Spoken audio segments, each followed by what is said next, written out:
Então, não quer dizer que eu seja competente para qualquer tarefa comunicativa.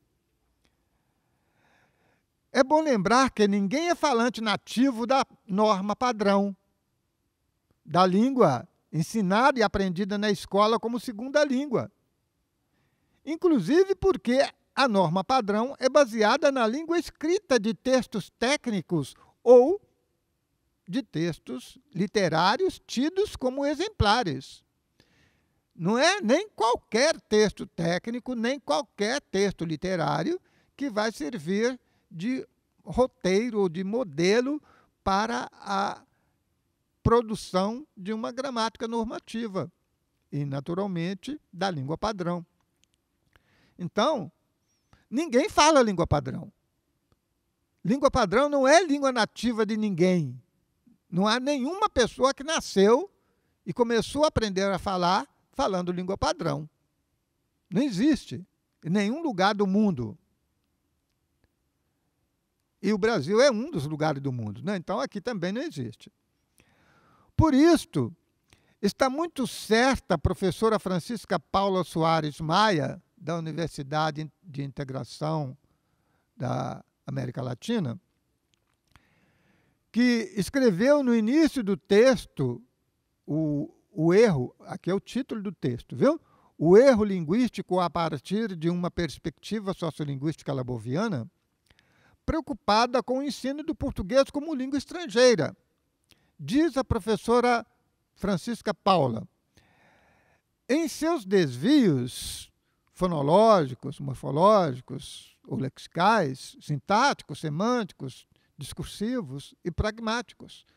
Portanto, ela está preocupada com o ensino da língua nesses desvios.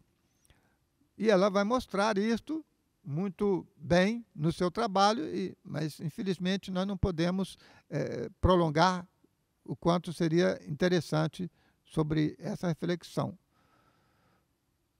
Mas, assim como ocorre na língua estrangeira, nós devemos entender que a língua padrão é estrangeira para qualquer pessoa. Ninguém nasceu falando língua estrangeira. Ou melhor, ninguém aprendeu como língua materna a língua padrão. Portanto, ela é estrangeira. Estrangeira quer dizer que é estranha. Estrangeiro não quer dizer que é de outro país. Estrangeiro quer dizer que é estranha. A língua do arquiteto é uma língua estrangeira para mim. A língua do mecânico de automóvel também é estrangeira para mim. Eu não entendo quando eles falam de peças de técnica de conserto de carro, por exemplo. Pode-se afirmar que o que se propõe ser erro na comunicação oral é, de fato, uma inadequação da forma utilizada pelo falante relativamente ao que o seu interlocutor esperava ouvir. Inadequação esta que decorre do que os interlocutores imaginam uns dos outros e dos papéis sociais que estejam desempenhando e das normas e crenças vigentes na comunidade de fala. Naturalmente, se eu, como professor universitário, aposentado, chego lá na minha comunidade da roça, lá onde eu nasci, no interior de Minas Gerais, e começo a falar com o sotaque deles, com aquele linguajar roceiro que eu sabia e usava naturalmente quando vivia lá, eles vão achar que eu estou brincando com eles, que estou zombando deles. Então, eu não posso fazer isso. Veja, mas se eu estou lá com a minha família, eu posso. Mas se eu estiver falando com uma outra pessoa que não seja uma pessoa da minha família, eu não posso usar a linguagem exatamente do modo que eles falam lá, porque eles vão achar que eu estou zombando deles. Poxa, o professor, doutor, aposentado numa universidade pública, falando desse modo, ele está brincando com a gente. Então, veja, a nossa língua passa a ser errada no momento em que o que nós falamos não é o que o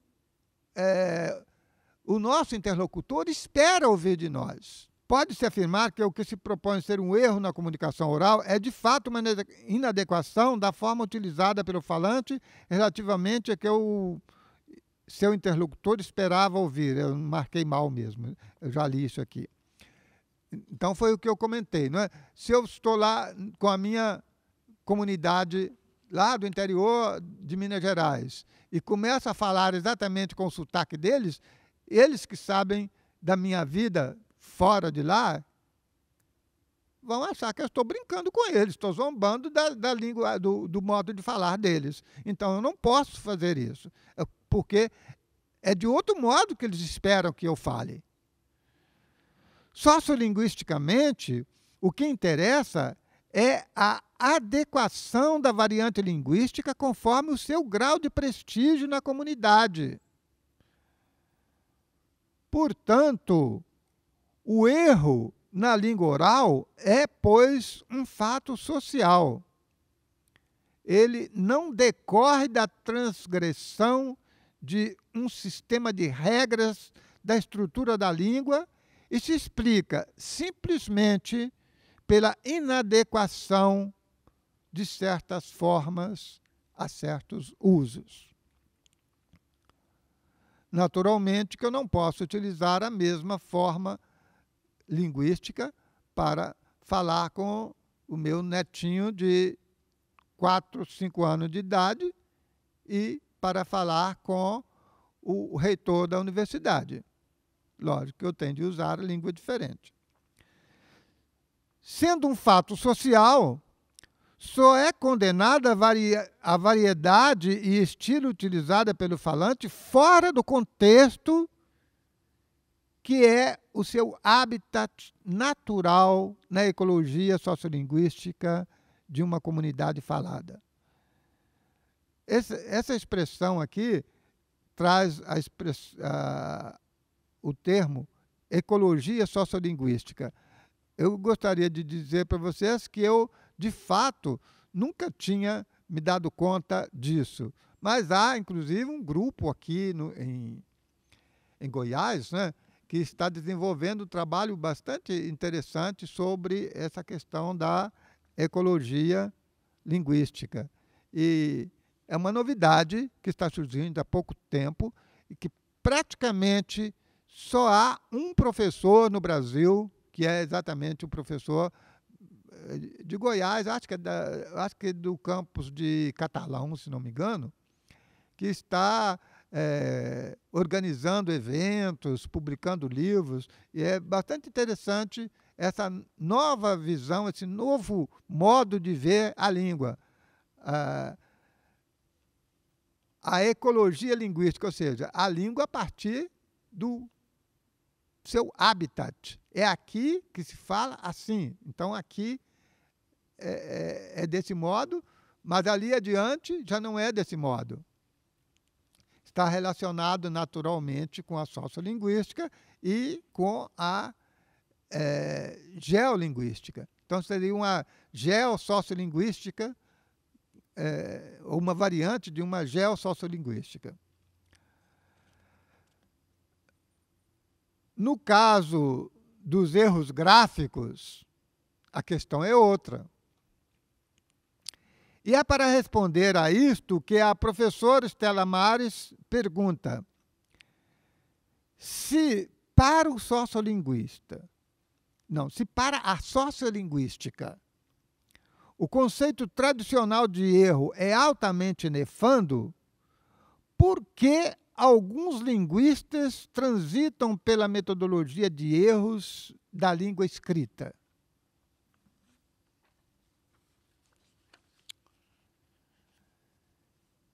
E a resposta é simples, porque não existe uma única norma para a língua oral, mas numerosas, todas elas possíveis e competitivas entre si.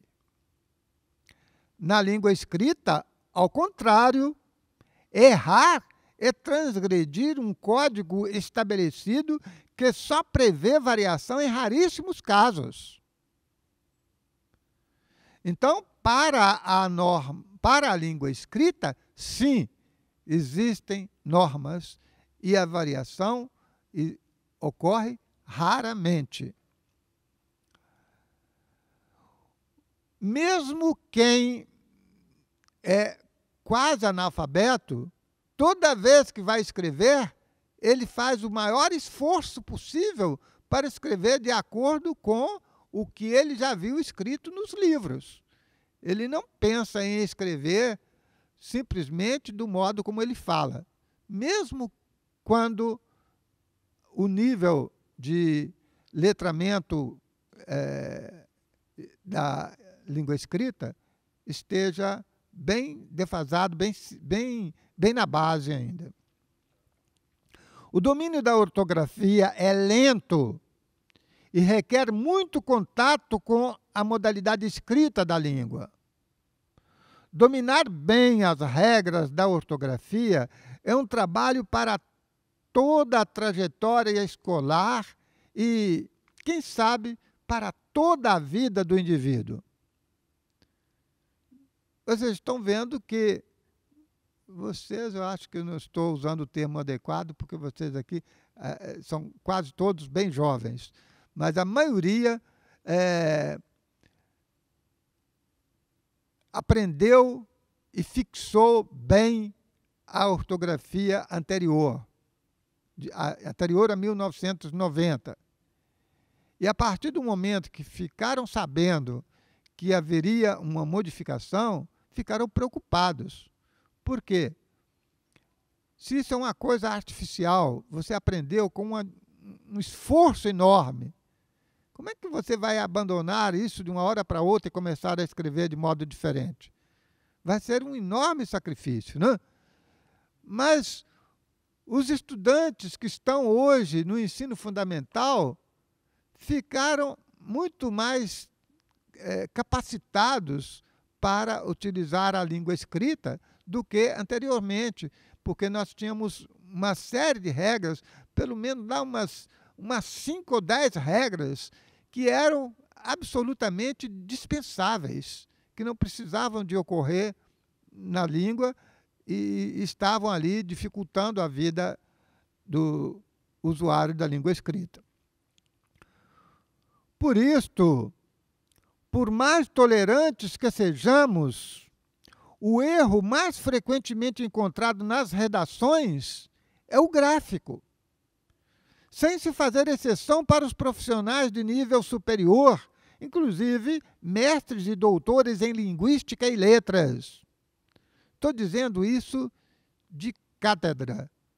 Eu sou editor de milhares de artigos. Eu já publiquei centenas e centenas de autores, doutores em letras. E o grau de conhecimento da língua escrita, ortografia principalmente, é precário em todos os níveis. Lógico que mestre, doutor, não do mesmo modo que o aluno do ensino fundamental, mas também é difícil encontrar um texto 100% limpo em relação à ortografia. Isto se for um texto de um artigo de umas 10 páginas, mais ou menos. Em um livro inteiro é praticamente impossível. A aprendizagem da ortografia é um trabalho criativo, em que o aluno reflete sobre a forma de escrever, buscando subsídios na sua língua oral e nos conhecimentos adquiridos sobre a língua escrita para construir hipóteses sobre a forma correta. Desde o início dessa aprendizagem, os alunos vão construindo suas hipóteses e aperfeiçoando seu desempenho na modalidade escrita da língua. E é a análise desses erros que ajuda o professor a entender o processo criativo de seus alunos para dominarem a ortografia. Lógico que esse processo criativo vai depender de várias variantes sociais, inclusive. Se o aluno é, por exemplo, de uma família de pessoas de um determinado nível acadêmico, então ela vai ter já algumas facilidades. Primeiro, porque vai ter mais possibilidade de ler, depois, porque o contato com a língua oral também já está influenciado pela língua escrita, porque os seus pais, seus irmãos, seus vizinhos já falam de uma forma mais contagiada pela língua escrita, então já tem mais facilidade.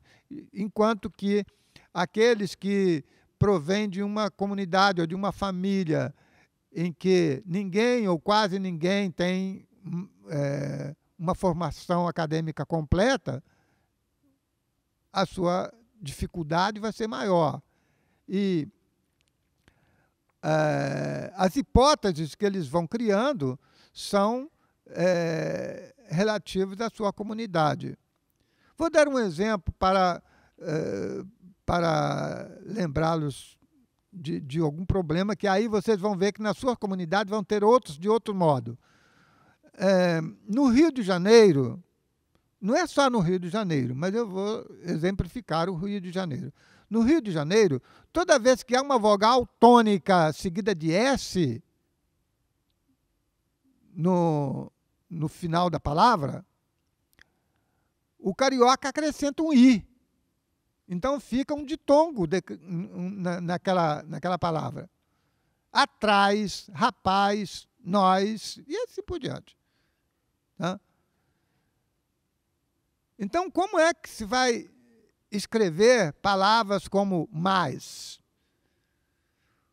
O mineiro não tem a mesma hipótese dele lá. Então, as professoras do ensino básico de alfabetização criaram a hipótese de que, se elas pronunciassem de uma forma diferente, os alunos iam memorizar mais fácil. Então começaram a dizer, quando era a conjunção, mas, elas diziam mães. Mães. Ó, isso está acabando agora, de uns poucos anos para cá, viu? Mas até bem recentemente, toda professora primária e a maioria da população, porque aprenderam a falar assim com a professora, usavam a conjunção mas como mães. E aí